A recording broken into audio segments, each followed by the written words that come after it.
Are you applying to grad school and have the GRE coming up? And are you nervous because it seems like it's been an eternity since you've used that academic part of your brain? Don't worry, we've got your back. Obviously, you want to be as prepared as possible for this exam, which is why taking a few practice tests or setting aside specific time to study can positively impact your final score. But the GRE is specifically designed to measure how well you analyze, extrapolate, and quantify information. It's not a test about anything specific you can memorize. So how do you study for it? The best way is to familiarize yourself with analytical concepts and the ways you can put these into practice. Let's take a look at the Analytical Writing section of the GRE, which, for many test takers, is the most stressful part of the test. Here are some strategies to make this section of the GRE a little less scary. The Analytical Writing section of the GRE has two tasks: the Analyze an Issue task and the Analyze an Argument task. In each one, you'll be given a prompt, a set of directions, and a 30-minute time limit to read each prompt, gather your ideas, and write a response. We'll focus on analyzing an argument task for this video. The argument prompt will be general in nature, and your response will be scored on a rubric of 6 to 0, with 6 being the best possible score. The instructions after the prompt will explain how your analysis should be shaped, but the specifics are up to you.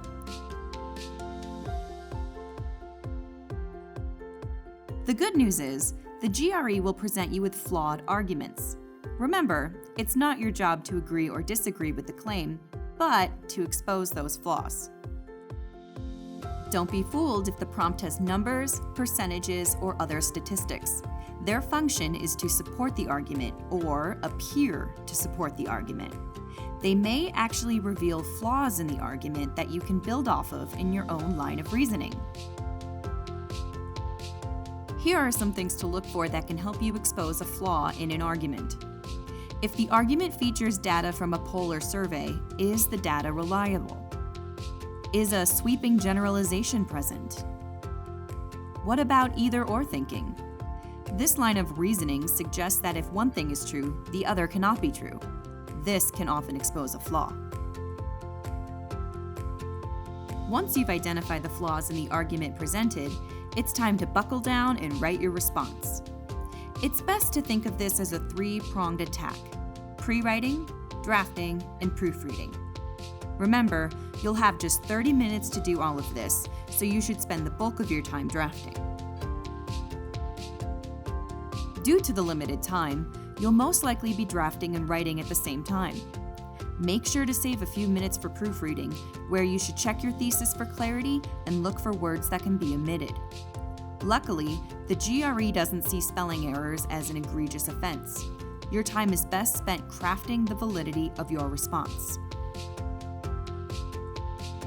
Whew! While that might seem like a lot to remember, the most important thing is to trust your instincts as a writer. You got this. Visit petersons.com for more ways to prepare for the GRE.